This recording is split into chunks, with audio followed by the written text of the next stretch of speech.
All right, good afternoon, everyone. We'll open this Finance, Audit and Risk Committee meeting, and Pitihira, if you could, Councillor Pitihira, if you could open the karakia, that would be appreciated. Thank you. Me no tātou, hei mua koe i a mātou I hoa, hei tohu I a mātou mahi katoa.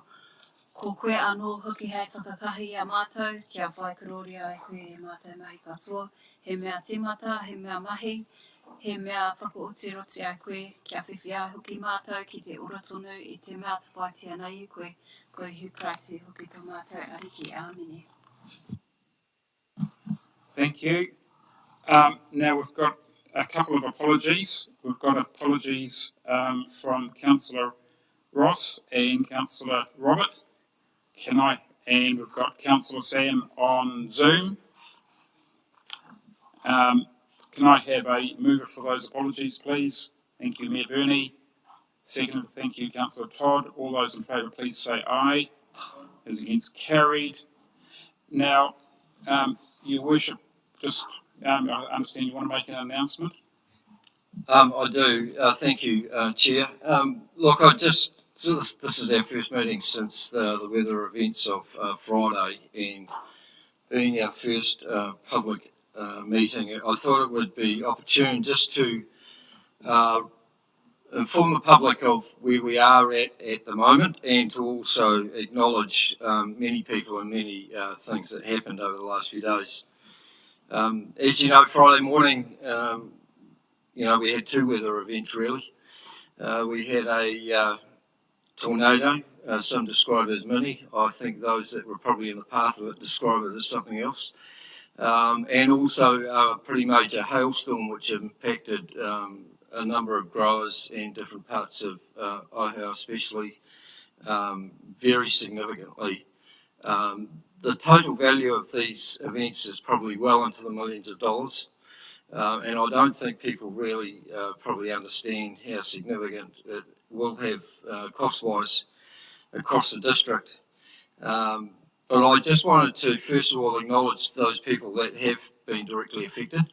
It would not have been pleasant, and the ones that I spoke to, as many of you no doubt would have been, were still in shock sometime afterwards, trying to cope with what was going on and what had happened to them. And now have to try and deal with restoring and repairing their properties and trying to take care of the damage as well as live in the daily realities.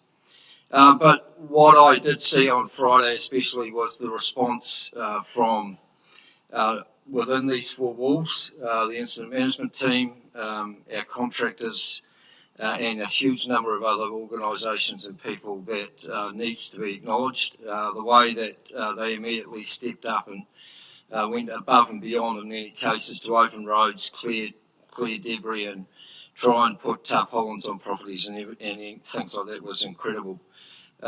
We had probably something like over 2,000 homes that were without power at that time, and within 3 or 4 hours, a good 75% of those were restored, and I know contractors worked late into the night on Friday night to try and get the rest of them on.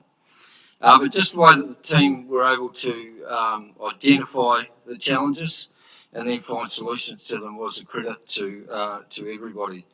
And then also the way elected members responded and wanted to assist and help, especially with the community clean-up day organised for the Saturday, but also the establishment of the Mayoral Relief Fund. It was good to see that we responded as quickly as we did. And then, of course, Saturday morning was quite incredible to turn up and see the number of people that were down in Durham Street, as they were the trucks, the contractors, the diggers, the bobcats, the cranes, and then people turning up with goods and supplies to help us do the job.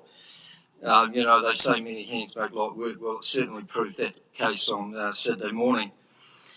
As you know, though, at that stage we had about 10 buildings we knew were severely impacted. With the assessments that have been going on over the last couple of days, there are now 15 buildings red stickered and there's likely to be more as we move through a number more assessments over the coming days. So, this is going to be ongoing for a long time. So that's why the Mayoral Relief Fund is pretty important in terms of trying to provide short-term financial assistance to people who may need it for all sorts of different things. The fund is sitting at over $250,000 now, which is a great credit to, and thank the government for the $100,000, but also council supporting another $100,000, and then people, organisations such as the Horowhenua New Zealand Trust and others that have contributed. But just wanted to acknowledge the way that the community handled this response, the way that it was handled within these walls, and again proves what a caring, supportive community we live in. So I wish those who are still suffering, that they seek some support and look after themselves, and if we can be there, we will. Thank you.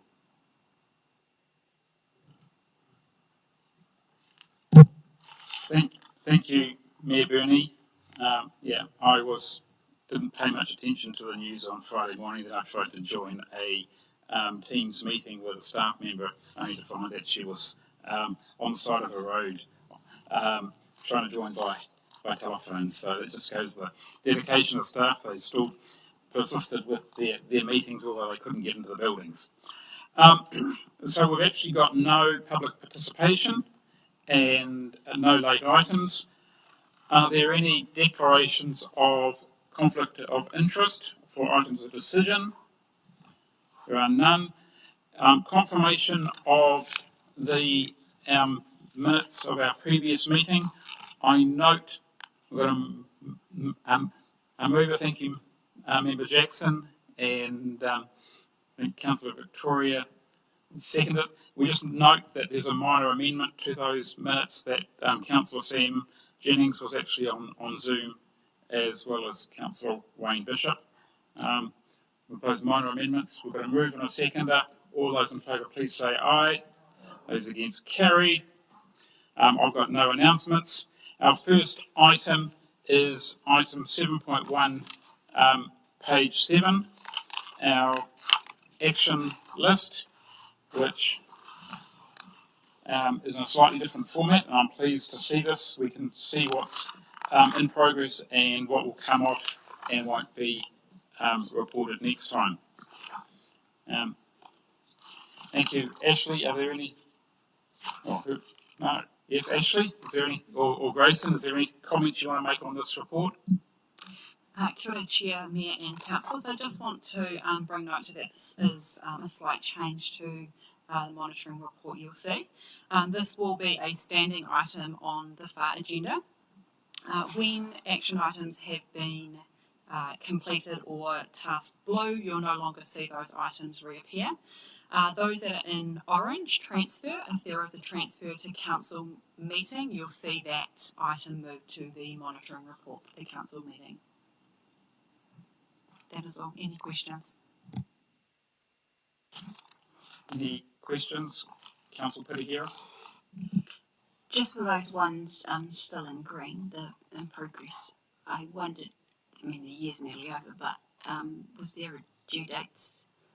Because there currently are none in the...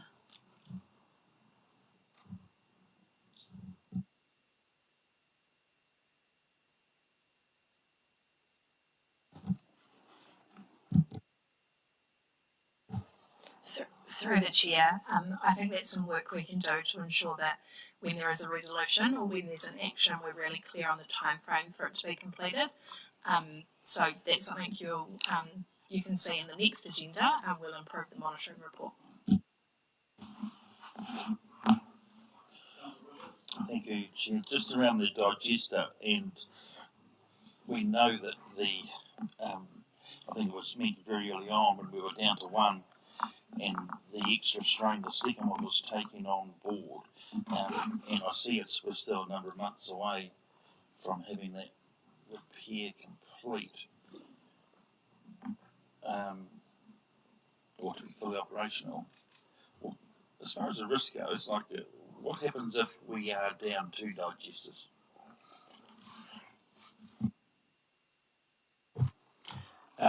Through the chair, that's member Bishop has identified a very real risk, hence why we've put a lot of effort into fixing digester 1, and it's being commissioned from this week, and once we go through the tests, we'll be back online. So whilst you're quite right to point out the risk, right now that's being managed.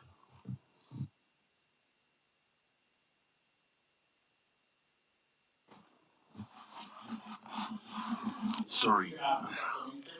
Sorry, Mr. McGuire. I just want to know, if we are 2 digesters down, what does that mean for the operation of the plant?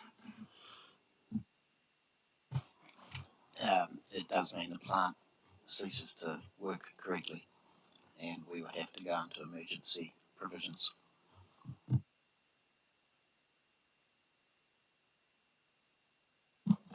Any further questions? We've got a number of recommendations there. Do I have a mover? Do you have a question for Councillor Pitahira? I do. It's probably around the Living wastewater treatment plant. And is that okay? Oh. So I just, and then again, this might need to come back, information later. And it's around the testing of the loading when it comes to the inlet, I think you call it, where there's the main town one and then a trade one, and how much of, I guess, not necessarily the contents of that, but the load, and we also have leachate from landfill coming in there too, and whether you can test that alone and understand all these different parts that are entering and how much we're able to treat it, and understand, I guess, the true impact of each of those parts. Maybe that's quite technical, and I don't want to. Yeah. Anyway, if that would help me, if you could bring that back later. Just through the If chair. I think that's probably a bring back later answer. So I think I understand the question is the elements of pre-treatment, in-network testing, and then capacity and capability of our current plant. That's what you're asking. So we can bring back a story around that. Thank you. Are there any other questions? So can I have a mover for the recommendation, please? Thank you, Councillor. Can I have do I have a second? Thank you, Councillor Christine. All those in favour, please say aye. Against, carried. Next item is 7.2, our work programme, page 13. Through you, Mr. Chair, you'll notice it's in a slightly different format than normal, just to hopefully make things a little easier to follow in terms of where things are for the work program going forward. I just want to highlight a couple of things. You'll note in there, and this was part of a conversation last month, the activity reports. They're planned to continue but go forward as part of the council agenda going forward. In relation to delegations, the intention is that we hold a briefing next month to discuss the delegations, and then we'll have the actual policy that follows on from that coming forward as part of the August meeting. In regards to, you see on there's an internal audit coming forward. That's planned to be in relation to procurement work that we've got being finalised at the moment, and also in relation to audit and the management letter. Stephen Lucy confirmed he's away on holiday at the moment, but he will be present at the next meeting as we discuss the audit management letter, so that'll be quite helpful to have him as part of the meeting as well. So happy to take questions. Are there any questions, comments?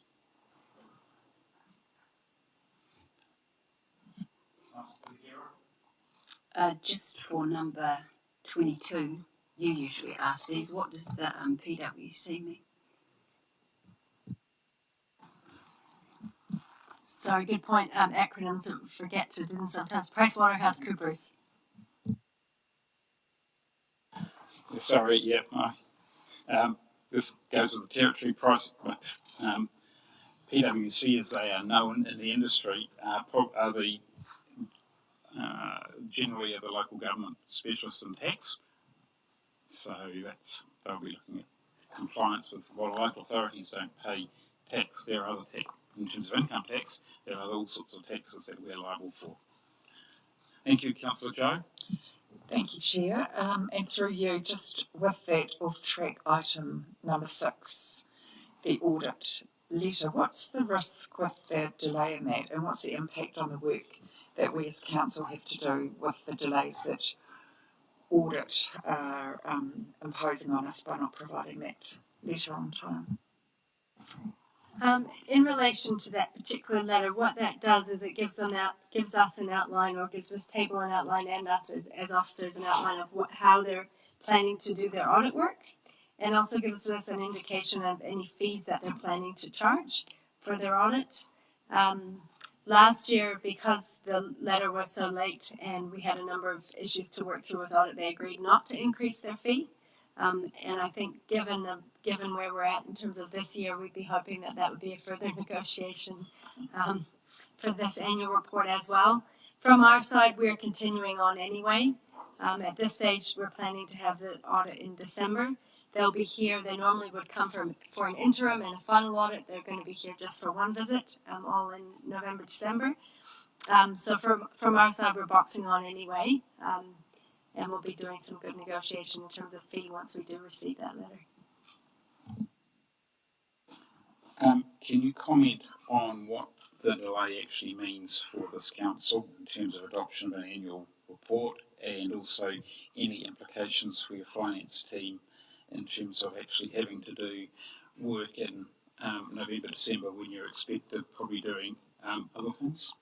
Sure. So through you, Mr. Chair, yeah, it's not great. Ideally, we wanted to have the annual report done and dusted before the end of this triennium so that it can get out of the way and we can focus on doing things such as the amendment to the long-term plan. What this means, unfortunately, is when the auditors are here, we're busy trying to work with you all, doing budgeting for the next long-term plan period at the same time. It's nice to have the work out of the way as quickly as possible. So we will look to have the work done as quickly as we can and then shelve it for when audit arrives, but it doesn't make for good work planning from our side. And I understand that the government again have extended the statutory time frame for adoption from the 31st of October to just before Christmas again. It'll be interesting to see what happens next year, because I can't see the auditor shortage being resolved within 12 months. It's my only political statement I'll make. Are there any other questions, comments on the work plan? I actually think this is a great step forward, particularly the fact that we've now got some planned meeting dates and it's be a rolling work program. So do I have a mover for the recommendation, please? Thank you, Mayor Burney. Thank you, Councillor Victoria. All those in favour, please say aye. As against, carried. Next item, 7.3, page 19, financial report. Thank you, through you, Mr. Chair. There's a couple of points that I'd like to highlight. In regards to the overall summary that we've got on page, sorry, I'm just going to find the right page number, in page 23, you'll note there that last month we had a potential deficit in the realm of a few $100,000. That's now grown to upwards of $480,000. We wanted to signal that, but at this stage, the intention is that isn't going to end up as high as that. I'll highlight a couple of points that haven't been included in that, just so that you're clear on what that looks like. One of them is the Council's commitment around the mayoral relief fund that hasn't been reflected yet, and also any maintenance and other costs that this council is incurring as part of the two weather events. They're not yet currently incorporated in this forecast. But also on the other side of things, the organisation has been working hard to make sure that there's careful spending and that we don't get a deficit any higher than potentially the level of the mayor relief spending that we've got, or any emergency event funding that we've got. I wanted to highlight as well, we've had some conversations in this committee around Waka Kotahi and their funding for Gladstone Road. Pleased to advise that has been approved. So that's a relief for us in terms of making sure that funding is received. As well, we had some assumptions built into what you see here around the level of expenditure that's been needed in the infrastructure development space. For example, there is some work that the team are doing that we believe we can actually get funding for from Waka Kotahi related to O2NL, so we're seeking to do that. And as well, in relation to the Alliance, some conversations have indicated that the level of spending that we forecast can come back a little bit. So we're hoping with a combination of those things that we can squeak in on target in terms of an overall neutral position in terms of the rates line, but we'll keep you posted in terms of where we are.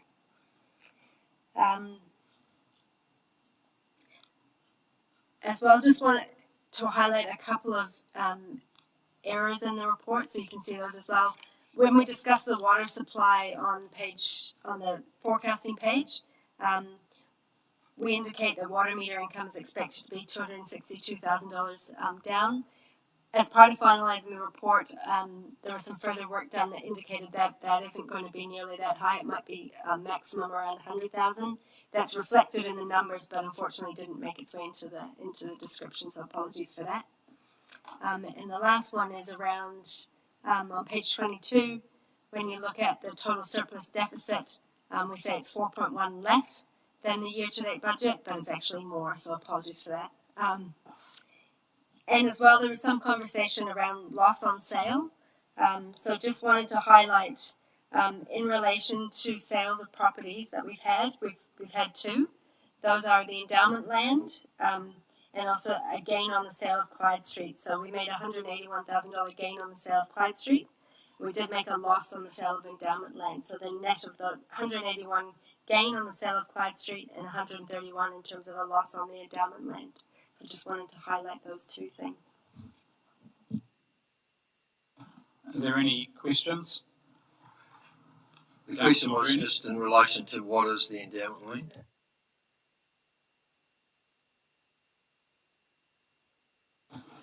I might have to come back to you on that one. I'll just check with the officers. Councillor Sam? Thank you, Chair. I'm going to try and beat Councillor Bishop in asking this question, just around the CapEx program for the year. And obviously we've had a number of conversations during previous meetings and offline in terms of briefings. But I think it's important just to ask the question in terms of the figure noted in terms of the 31 million CapEx.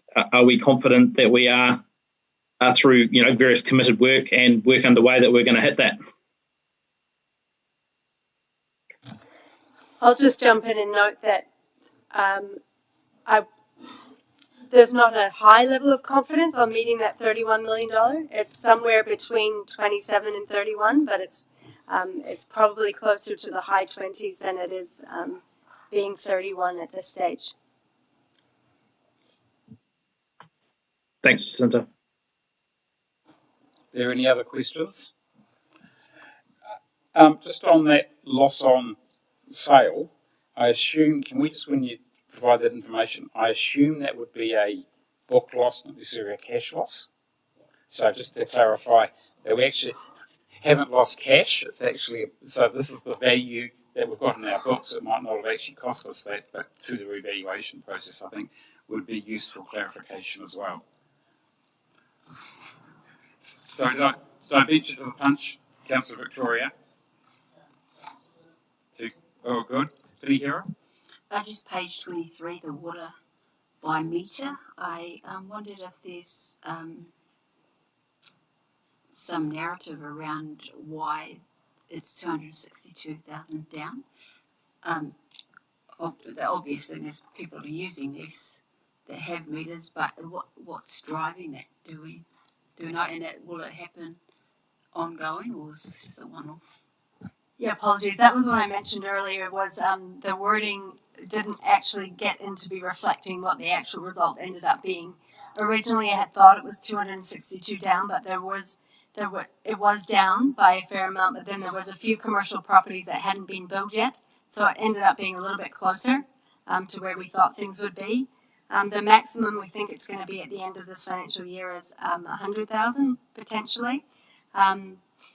It's a difficult one to manage the volume that people are going to be using, and it's something that the team are actively working with Downer on to make sure that we've got some more precise forecasting in terms of what we're expecting.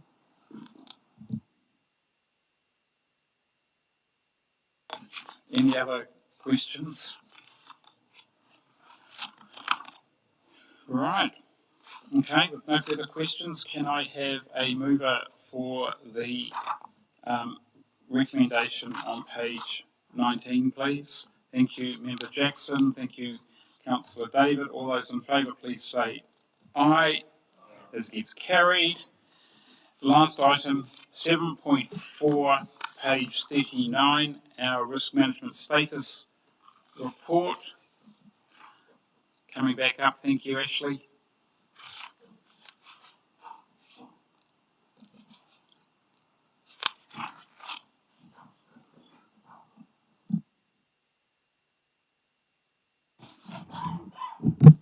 Hello again. Before we get on to the report, I just wanted to note a few things. This report is a starting point. You've asked for it for some time. It's not perfect, and it will have continuous improvements. I want to thank you for your support previously and ongoing with this report. In the report, as I said, it will evolve. And it will become a standing item on the FAR agenda monthly. It will cover the key strategic risk status updates and updates on the improvement program, which will cover internal audits, risk program, procurement, etc. Just to highlight some key steps, next steps, the work program will be updated just to include the next steps for this risk improvement program. And next month we will be bringing back the risk framework and procurement audit. Any questions? Any questions? Councillor Sam? Yeah, look, hey, Ashley, thank you very much for this report. It's great to see it, and it provided a really good overview of obviously a range of risks. The one question I had relates to one specific risk that's in the table, which is around the growth occurs faster or slower than planned. And I probably should have asked this question in the previous report, but in terms of that management of particularly of forecast projections around development contributions and the incoming revenue from growth, obviously that's linked to what we're intending to deliver also through our capital program under the LTP. And so I just wondered, are you envisaging that I guess the funding side is captured?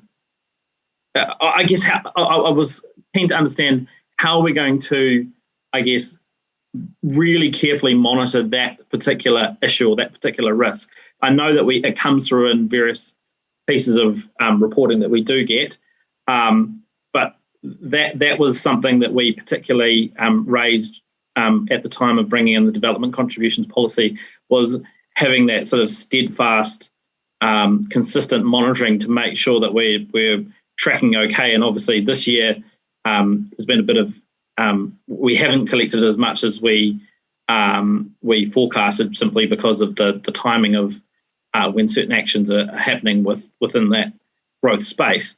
But yeah, are you able to talk to just how we're going to be able to sort of manage that particular risk, or what if anything are we going to specifically do around that?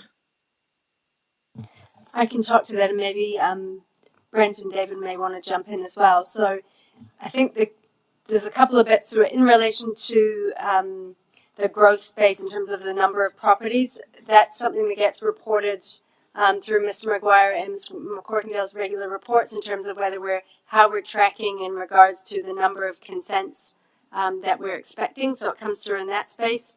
In relation to the development contributions, I think we do need to be a bit more specific with that and link that into the work that they do in their reports and make sure that we're clear on what that means in terms of the revenue. For example, some analysis work was done to inform the annual plan where Megan and her team looked at the value consents coming in and over a 1 to 5 year period, what percentage of consents that are received within a year are completed within year 1, 2, 3, 4, and 5, for example. That's the basis. We looked at that history over a 5 year period, and that's the basis we've used for next year's budget for development contributions. But what we need to do in terms of the reports that Brent and David do is incorporate those conversations as part of that as well. Thanks, Jacinta. Yeah, sorry, my question wasn't very articulate, but that you've captured perfectly. That it's sort of that like joining up all the pieces of information that we get into actually what does this mean and what does it mean from a risk perspective in terms of funding. So thanks very much. I appreciate it.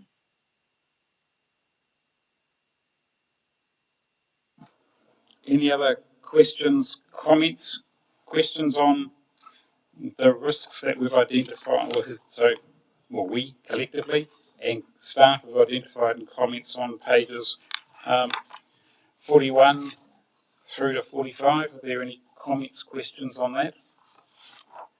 Any updates required? No? Excellent.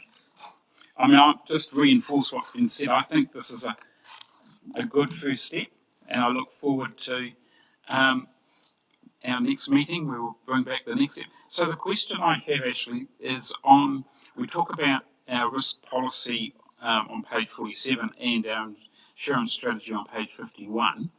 We're not at this stage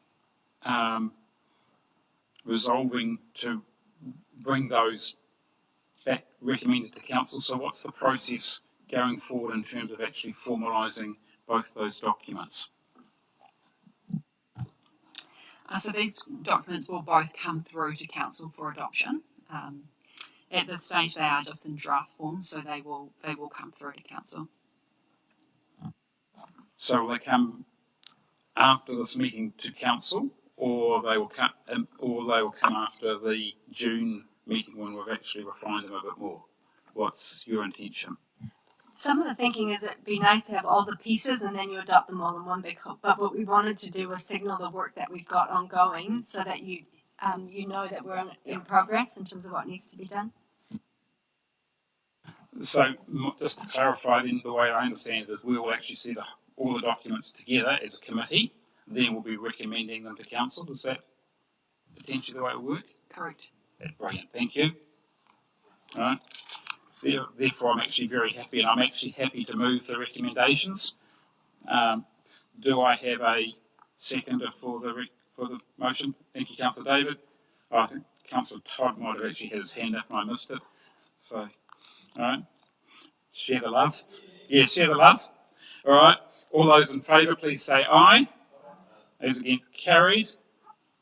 No further business. I declare the meeting closed. Thank you, officers, for your reports. Thank you, members, for your contribution. Can you hear it? Oh. Do you close the karakia? Yep, close the karakia. Thank you. Kia tātou katoa, te ata whai o te tātou arikia e hukrai te me te aroha o te atua me te whewhinga tahitanga ki te wairua tapu a kia amene.